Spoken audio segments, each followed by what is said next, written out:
I think we need a little transparency when it comes to my channel because there might be a little bit of confusion out there about whole foods, plant-based diet, and sustainability, veganism.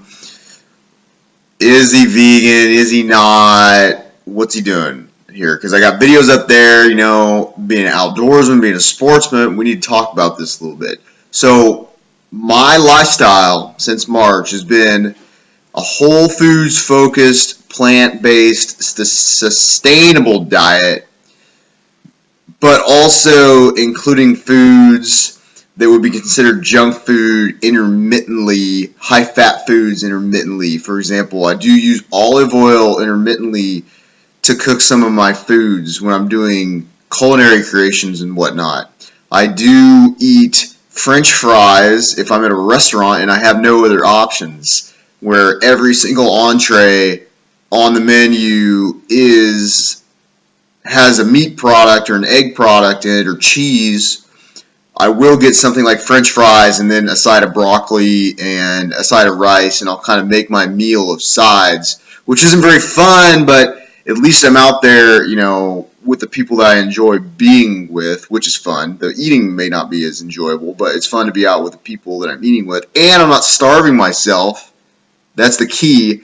You're not going to be successful on a plant-based diet if you're out there just not eating because, I can't eat because there's a little bit of fat in there. Now, the caveat to that is why I'm not thrashing weight like somebody that only would eat, just pure, healthy, plant-based diet. It's not available all the time in this modern society.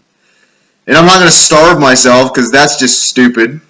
Your body needs calories. You need to eat and drink and do whatever you want. But the one thing I will say is that I have not knowingly had an animal product, meaning egg, dairy, any type of meat, white meat, red meat, any type of fish sauce, oyster sauce.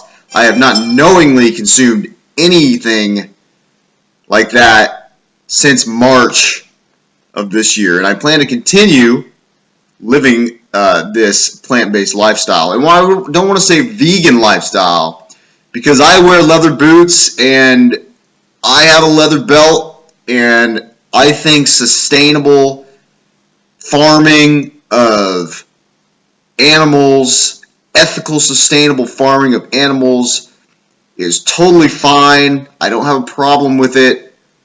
No issues there. For me, that's why I call this a plant-based lifestyle. I know I say vegan a lot, but I'm really not a vegan. I believe in ethical farming practices.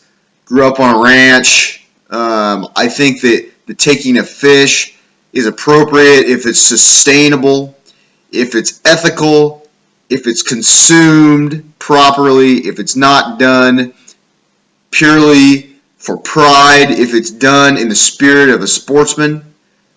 I think that's absolutely fine. And the other thing I want to put out there is I don't think a lot of people understand that the biggest conservationists in the United States, I can't speak for other parts of the world, but some of the biggest conservationists in the United States are our sportsmen. And they are saving environment, probably more environment than any type of anti-hunting type of organization would be. I mean, why would a sportsman, not want conservation? Sportsmen are probably the biggest conservationists out there. I don't think that people understand that. I know there's some people that do understand that, but I just want to put that out there. So basically, it's, be kind to animals, be ethical, do the right thing. Now, personally, there's a video up there of me doing halibut fishing.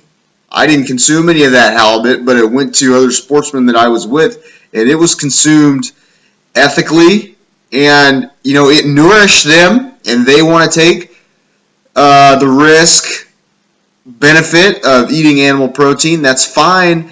And like I always say, for me and my body, I need to be a plant-based dieter. Now, those folks out there that want to eat animal protein, maybe their bodies do well. I mean, I take care of 90-year-olds, 95-year-olds that lived a wonderful life, and they ate animal protein every day. It worked for them. It just right now, being a whole foods plant-based dieter, plant-focused dieter is working for me.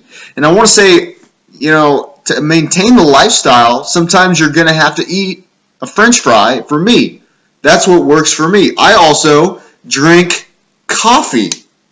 Okay, I've drank coffee since I was 18 because I had chronic headaches. And drinking coffee, here I want to give a shout out right here. This is Cooper Group Realty. Cooper Group Realty, you can find them online. John Cooper. Go out there and get your real estate needs done. They're excellent realtors. I trust them. But I was saying, I drink coffee and I drink it black.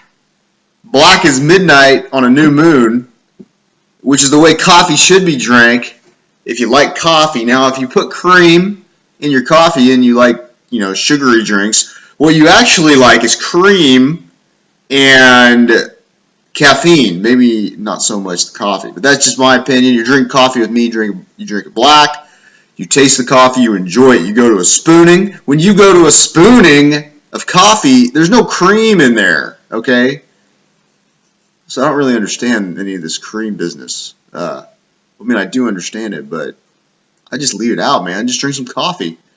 So I drink coffee, and I take care of myself. I have ulcerative colitis, so I see physicians. I have to take some prescription medicines to manage my ulcerative colitis. I don't believe that my ulcerative colitis could be, managed with diet alone. I'm under physician care for that. You got to figure out what works for you, and this is what works for me. But I can tell you that T. Colin Campbell's research in the China study, if you want to reduce your risk for morbidity and mortality, you need of cardiovascular disease, type 2 diabetes. I mean, I just totally smoked my cholesterol by going plant-based. Meaning brought it down to what is a non-dangerous level. I was walking around with an LDL of 147. My paternal grandfather died in his late 40s from a massive heart attack, coronary artery disease. Now, he's the type of guy that would sit down, according to, my family's anecdotal information, he would sit down and eat a half gallon of ice cream and at a time, and also eat a potato and a big piece of meat. Okay, that's fine if you want to live that lifestyle. I mean, he took the risk, and that's what happened. He had a coronary event. I don't want that to happen to me. Do I want to sit down and eat a big filet mignon with mushrooms and gravy and baked potato and have some ice cream and a piece of cake? Oh, you're damn right I want to do that. I would love to do that, but the health risk is too much for me. Now, maybe not for you, but you just got to understand that when you eat that way, you assume those risks. Okay? It's a risk assumption. Go out there, read the China study, T. Colin Campbell, Dr. Esselstyn, check out Durian Ryder's channel. Big shout out to Cooper Realty. Check them out if you need some real estate needs, and I hope you guys have a great Saturday. It's actually raining in California.